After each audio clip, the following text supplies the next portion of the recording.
This episode of the Berry Chronicles is proudly brought to you by Bariatric Support Australia. Hey everyone, so we are here with the amazing Jared from Boston Health, and you work in private practice as well, is that right? Yes, with Jared on weight loss surgery. Amazing. Do you want to tell us a little bit, because you're a nurse, yeah? I am a nurse, yes. I think that's really interesting, and I'm so glad that we've finally got a nurse on the podcast to talk about this, because you guys do such an amazing job. And I think even now, even though there's more recognition, I think that you guys are still undervalued a lot in so many, especially government and that. And we're so grateful that you're able to just give us some time today. Thank you so much for having me, guys. I'm a very proud nurse. It was never something that I thought that I would get into. It was a decision made back in Year 12 biology, and it was sort of a friend of mine, and I looked at different courses and what might suit us, and I found an area where I can talk every day and educate and do quality improvement projects and have a clinical component. I can make real change and impact. And to me, when I was doing some educating, the biggest thing I would say is that human connection is what makes us great at our jobs, and what also brings a lot of satisfaction to me as a person. I love the connection I have with my patients. I really miss days on the ward where I could sit at my 4-bed bay with my patients and just have a bit of a chat. So it's this space that I'm in now in obesity treatment. It allows me to do all of those things, and on a much larger scale, and the advocacy component for me is really what drives me. So it's a great place to be, and I feel lucky to have platforms like what you've created here for our patients and for providers who can help. There's the big team that we are to help them, obesity treatments and break down stigma. So.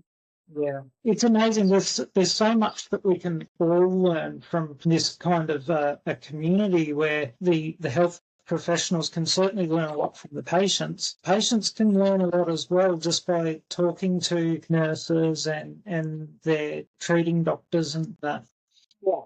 What led you to the sort of obesity treatment? It was, so I can picture the spot on the ward where my head of unit and the head of our practice, Ahmed Ali, had asked me what I thought about bariatric surgery. And what I had been exposed to on the ward had been, because it was in an acute setting, a lot of our patients were experiencing long-term complications after surgery. And this is, where are we, 14 years ago. So a lot's changed in this time. And he got me to do a project looking at our service and the public service and the inequities that are there in accessing obesity treatment in Australia, particularly in the public sector. And in that, there was so much, and it sounds a little lame to say, but it just felt like there was a calling. It felt like there was so much that needed to be done, and the passion that I have to just fix things for people. I want to make things easier, and I know we've spoken briefly, Damo, that there were times in my life that I've lived in a larger body and have had, access treatments and things along the journey. I hope to just make life easier for people, and if I can pave the road that makes it easier for someone else to walk down behind me, and if more and more of us do that, life will just get easier for a lot of people. And so that's sort of how I ended up, and I cannot thank my lucky stars that he asked me that question on that day. I found my people, I found my patients, I found my passion. It's an amazing place. I love that. It gets me a bit emotional. Look, this is the subject, this is the topic, this is the branch of advocacy that led me to agree to be a part of BSA. Damo asked me all those years ago if I would be a part of the support group, and I said only if we can do something that's going to have meaningful change and impact. And us seeing more patients being able to be treated in the public sector is something that drives us. It's something that we're passionate about because we know the desperate need. We see it every single day. One of the things, and we were just talking about it just before we record, there's such a need still for people that are living with obesity to be able to access these services, but also to be able to even sometimes sit in a chair in a doctor's waiting room. And you must see that all the time. Like, how do you do the whole, I'm advocating for my patients, but I'm really sick of seeing things that, aren't right yet? You certainly need to have a safe space where you can release your frustrations. And I've got an incredible team where we can share the load of those frustrations. I'm also incredibly lucky that I have a local management team that are willing to help support, things that we need. And we often will provide evidence around, we have X amount of population that require X amount of facilities, and really look for other areas that are doing this in a great way and providing those as an example and saying, this can be done. This has to be done. This is not something that should be an optional thing. Everyone deserves a chair to sit in. Everyone deserves to be able to be in a waiting room without feeling different, without having the special chair, without having made to feel different or made to feel like something special has to be arranged because they don't conform to the environment. The environment is really needing to be accessible and conform to the patient population that we have. It's, we could do a whole episode on chairs with me. Do you think that contributes to people not necessarily seeking treatment when they need to? Yeah, 100%. I often educate our rotating doctors when they come through that we create a safe space in our clinic, and often this is where we discover things because patients people haven't felt comfortable to previously disclose things, and there's a lot of tears in our clinic, both sad tears and happy tears. Often it's the release of emotion that has been pent up for such a long time because they haven't felt a safe space to be able to share this with a healthcare provider. And so we often find that patients have spent many years struggling with symptoms or struggling with conditions that could have been treated early on, but they didn't feel that there was a safe space to reach out to. And this is probably where my real reaction came from when we started discussing the potential around weighing children in schools, because nurses are such a trusted profession. Regularly, you have those polls in the paper around the most, top 5 trusted professions, and nurses are always really up there. And we have such a privilege in that to be that safe space and meet patients where they're at and meet people where they're at. Every health professional needs to be that safe space, and the environments need to be that safe space so people can access treatments that they need and at the time they need it, not 10 or 15 years down the track when everything is a lot more challenging and potentially harder to fix or even cure. So, yeah. So talking about that, so for those of our listeners that haven't heard, there was a position statement put out sort of wanting to see school nurses being able to work young people through treating obesity and all that kind of stuff. I contacted Jared and we were discussing it because I just wanted to get sort of feelings from a nurse and on, sort of how most nurses would feel about doing that. And we know so much more now that it's not just about diet and exercise when we're treating obesity. Isn't that right? Yeah, correct. So for the most part, intervening even with good exercise programs and good nutrition programs and diet programs, it's only looking at about 5 or 6% of body weight loss, and then that's not accounting for any of the hormonal drivers behind things. So what we often see is that cycle, weight loss and then weight recurrence, and that then leads a lot of people from what I've experienced myself, but then also people have reported that internalized shame that, well, they told me this was going to be what was going to work and it hasn't, so this must be my fault.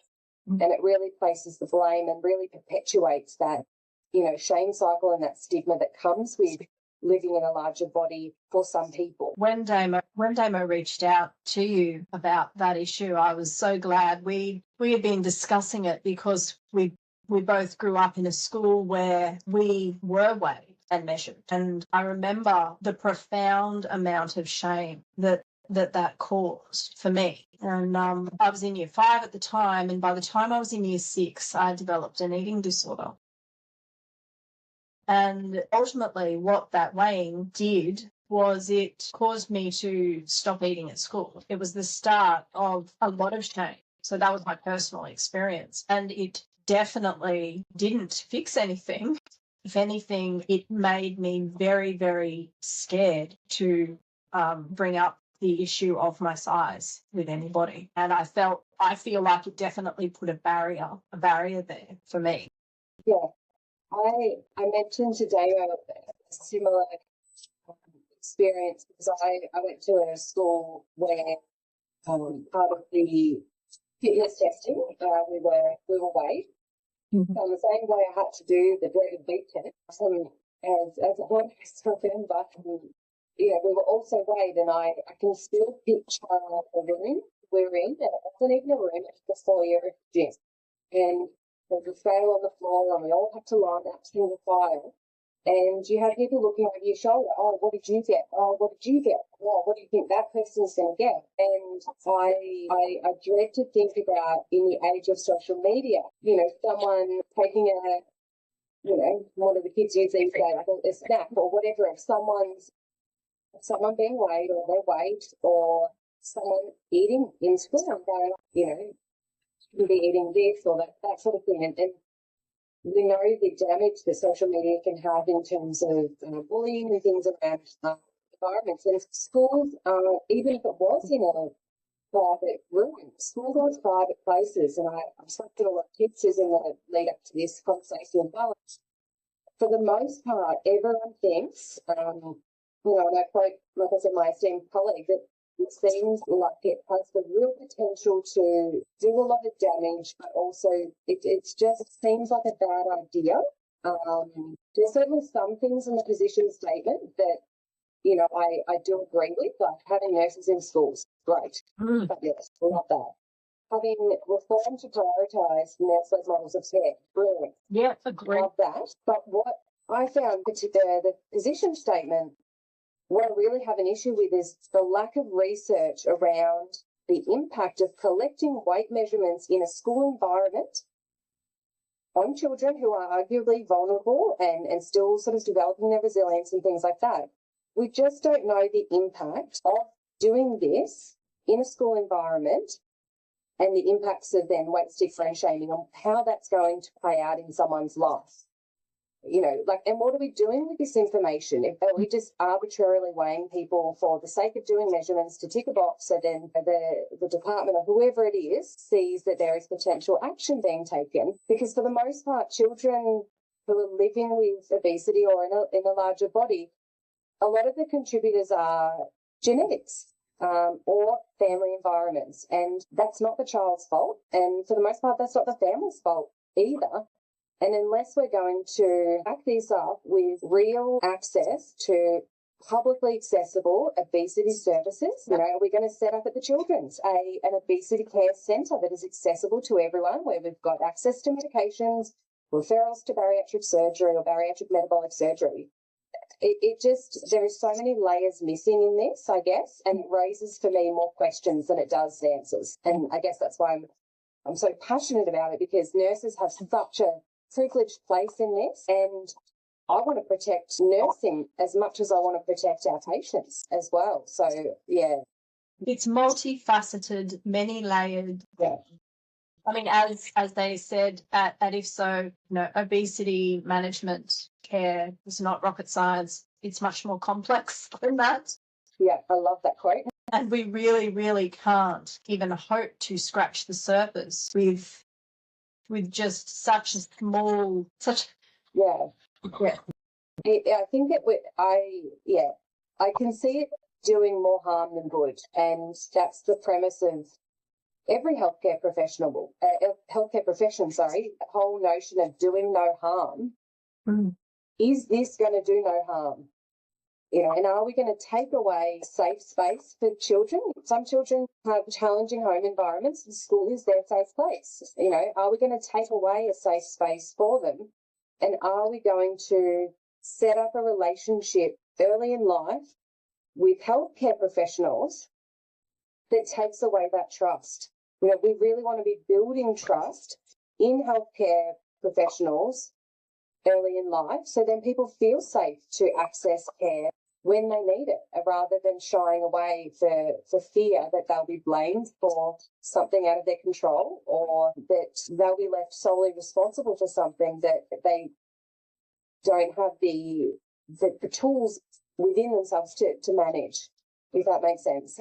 I was actually thinking about what you said earlier about having that good relationship and nurses being so trusted. And I really think that's been very true for me. I was just reflecting then on a particular issue that I struggled with during my years in a bigger body, and that was hemorrhoids. And I know it's something that I don't think we've ever talked about actually here on the Barry Chronicles, but anyway, I did suffer with that after the birth of my first child, and they never fully went away. And as my weight increased, so did that problem. And it was actually a nurse not long after my bariatric surgery who noticed me walking a little bit strangely, and she just asked me.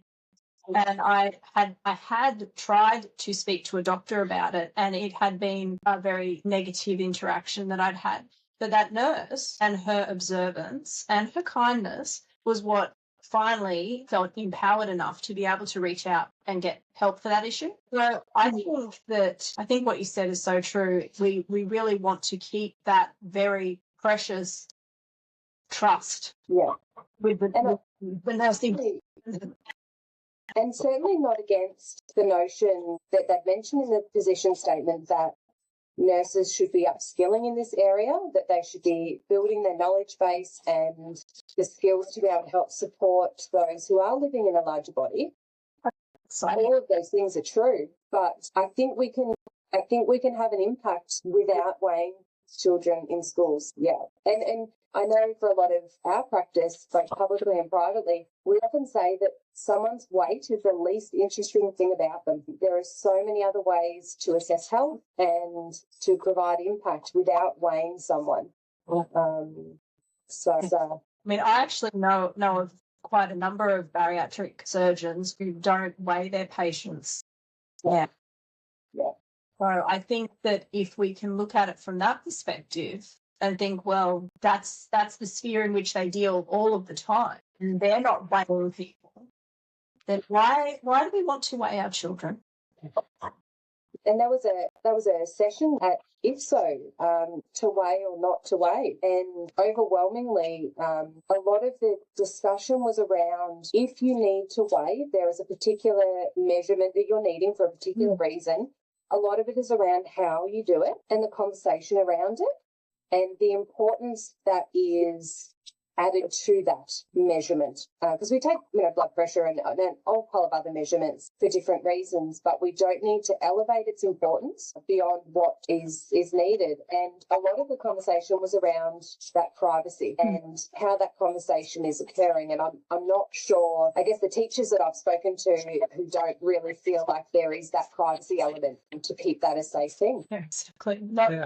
Everybody wants that. And I mean, I just wonder about that, and I've seen a few people talk about the concern around the privacy of it, because if something like that got out, like if a child's records got out to the school, for instance, the potential for harm from that is just unimaginable.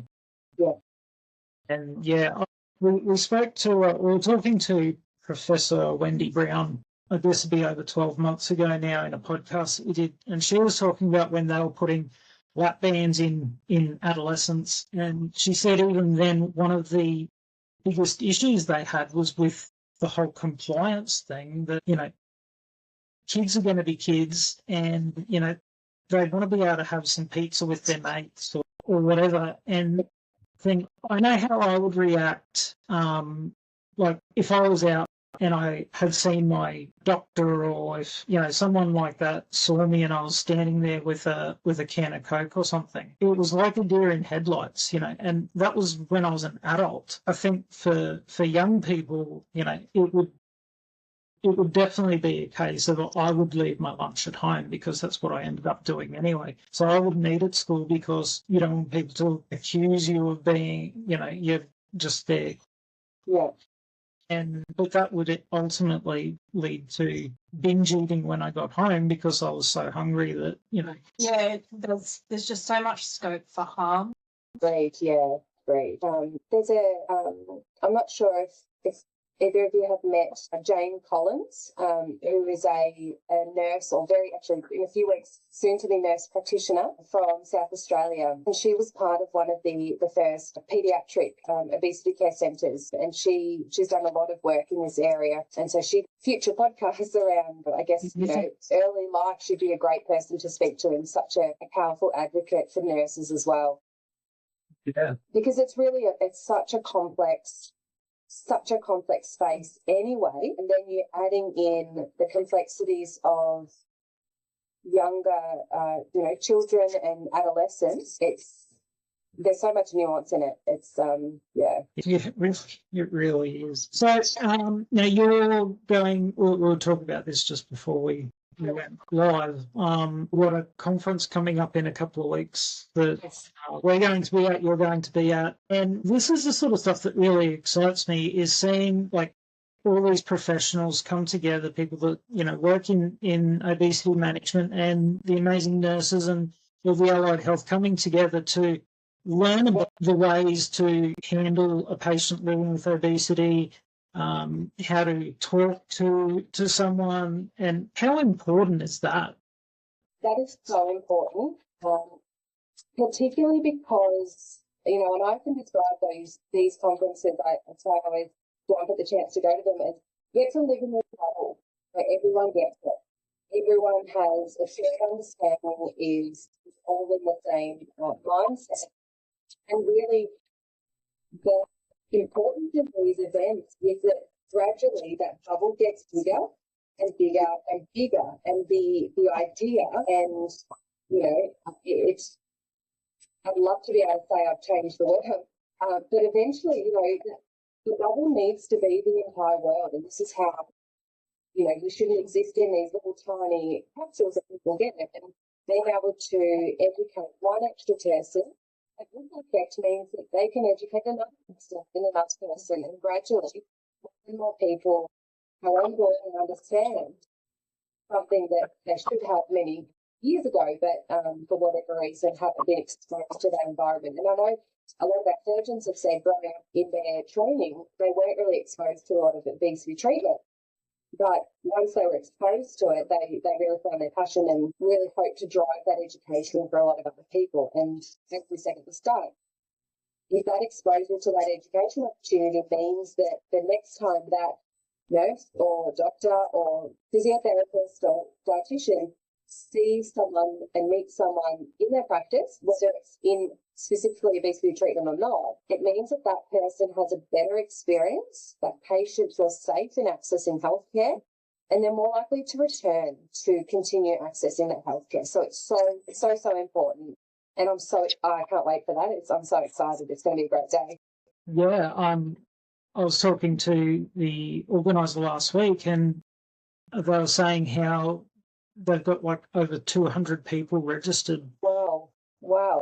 And I was just like, it made me feel sort of a sense of pride almost that, we're finally starting to see these changes rippling through to all the spheres. Yeah, it's like hopefully, the young people now will never feel that humiliation that I felt going into emergency clinic or, something like that, where I'm coming in because I'm having chest pain and all you care about is my weight. Like, and yes, I know it all goes hand in hand, but I don't want to see other people going through that. And, it makes me so happy to see so many professionals going, yeah, we do need to do better. Yeah. I'm so proud to be part of generational change in healthcare. And I've often said to people that, I know I'm on the right side of history with this. And I'm going to keep working, and, so much of my passion comes from this advocacy side of it, I'm going to keep pushing and pushing until more people understand and are on board. So there is a better life ahead for our children, for everyone's children and generations to come. Well, one thing that and this is, that our family member won't mind, that we have a family member that had been schooled at home for a long time because, mum and dad were a little bit worried about how that person might be treated because they were in a larger. And that young person has gone. And I used to say, you don't understand though. Children are better now. They're kinder. And I firmly believe it. I firmly believe it. And that particular family member has been in school for nearly a year and has not been bullied once. And, it does my heart good knowing that people can choose to change. We can choose to be kind. We can choose to stamp out the shaming and things that have happened in generations past and walk forward knowing that we are all equal regardless of our body shape and size. Yeah. I had someone else actually recently just say, "Oh, I was worried at school," and so my response to that was, just because you had to do it doesn't mean that we have to keep doing that. At some point we can go, no, that's not okay. There's more to a person than their weight. And like you said before, someone's size is the most boring part of that person. Yeah. We should get to know people for who they are and their passions and their aspirations, not by what the tape measure says. Yeah, correct. And they call that phenomenon a survivorship bias or the survivor bias, because just like if you drove once without a seatbelt and didn't crash, doesn't mean that it's not an unsafe, it's an unsafe thing. And so just because someone was weighed at school and they turned out okay doesn't mean that that's the same experience for everyone. And, we've got a real ability to change a lot of lives and protect a lot of lives in this, because as we know the impact of weight stigma, and weight stigma can kill. That's right. I'm sure it has. I'm sure weight stigma has killed, and it shouldn't be it shouldn't be part of our world. It should not be part of what people experience. Yeah, this is something that we can all, and we are standing up, saying that, however well-intentioned is not, there's not enough evidence to say this is safe. And without that evidence to say it's safe, it's not something we should be doing, in my opinion. 100%. Completely agree. 100%. Completely agree. And it is so important that we stand up against stigma and against the bias, and that we all feel like it's okay for us to exist. We shouldn't have to feel like our existence needs to be justified. And I know what it's like to feel like that. I lived that feeling for 20 years of my life. And I'm just so glad and so grateful that I feel like it is lessening, but we have more to do. Yeah. And isn't it great that, like, for us, we've now got these amazing medical professionals standing with us, saying that these changes need to happen. It really gives us hope for the future and for our future generations. So, Jared, thank you so much for joining us. It's been awesome, and we'd love to do this again. Yeah, thank you very much. It's been a great privilege to be here and elevate the voices of future generations and advocate for the ones that have been through harm in their lives as a result. So thank you, and as you know, I love to chat, so I'm sure we'll be back here. I'm back here in the future. Amazing. I'll just pause it. Yes, pause. That's great. Thank you, Jared. You're welcome. I had a lot of concerns about presenting. Tash was worried about me posting that. Yeah, I was very worried about it because I don't want it to come across that we don't value, because we so value nurses, we so care and we're so grateful and we want to keep that really good relationship, but we're just so opposed to something that's going to stigmatize children. Yeah. And I mean, to be honest, I was also, my immediate reaction was, yes, I definitely want to do this. And I wanted to make sure I was going to frame my responses, I guess, in the right way to not, for want of a better term, not piss off the nurses and not, and that kind of thing, but also still share my opinion and represent the people that I work for as well. So much of my job and I guess my life has been advocating for people that haven't been heard. And I, for the most part, a lot of that, I guess, you're always going to have, there's always going to be someone that disagrees with you. But I feel a really strong position on this, that this is not something that's going to be helpful at all. Well, Dane said to me, he said that he can't just sit by on this one. It's just the thing that we just can't sit by. Like our nephew is that little boy, and he is in a bigger body. He probably weighs about 86 kilos and he's 14. Yeah. No, he is in a bigger body. But he's clever, he's wonderful, he's funny, he's all of these other things, and he just happens to be in a bigger body. Yeah. He was terrified to go to school. His mum was terrified to send him because of how brutally she was bullied. And she was brutally bullied. It was horrific for her. So bad that she didn't even graduate because the bullying was just I think the last straw for her, someone pulled a knife on her and said, if I stick you with the knife, will all the fat run out? Oh, my God. And that was it for her. She couldn't go, she didn't want to go back. She was just so damaged by it. Yeah. This was in, a private Christian school. And so the fact that he was able to go to school and he's found his people and, he's actually his favourite subject is PE, but he's living in a bigger body. That doesn't make him a bad person. Correct. He goes to, he's going to, he's doing all of the normal things. When our sister moved down here, we started to talk with them about sending the kids to school. I knew that she was terrified, but I also know my sons. So I've got a 15-year-old and a 17-year-old, and they have friends in bigger bodies. If anyone ever says anything, it's like, what's wrong with you? Why would you say that? Like, who even says that? Yeah. Who even value somebody based on that? That's whack. Yeah. And so then I said to her, I promise that kids aren't, of course there are some that still are, but the vast majority do understand that does harm. Yeah. It doesn't tend to come up in conversation very often, but growing up with my name being Jared, which is predominantly a male name, I was very lucky that I shouldn't say I'm lucky, it should just be a standard thing, but I was never bullied for my name.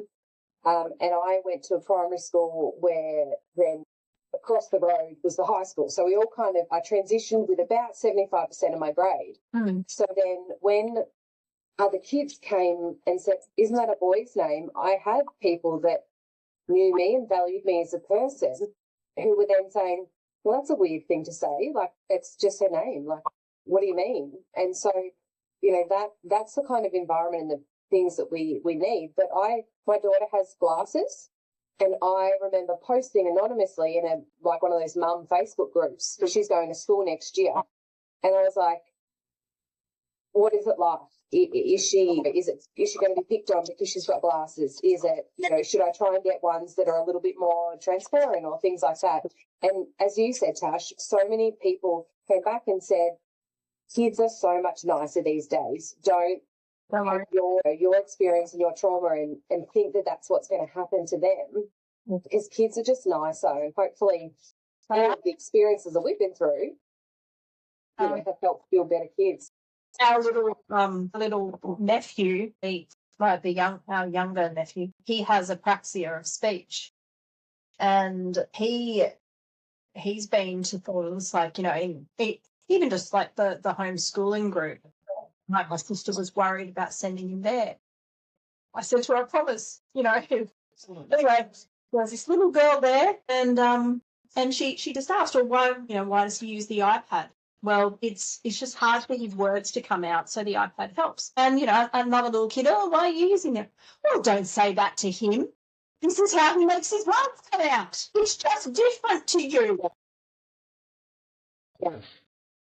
I love it. I think it's beautiful. I think that they are better because we have raised them, hopefully, to be better. It can be fun, and it just sometimes feels overwhelming, but I'm sure we will get there in the end. Yeah.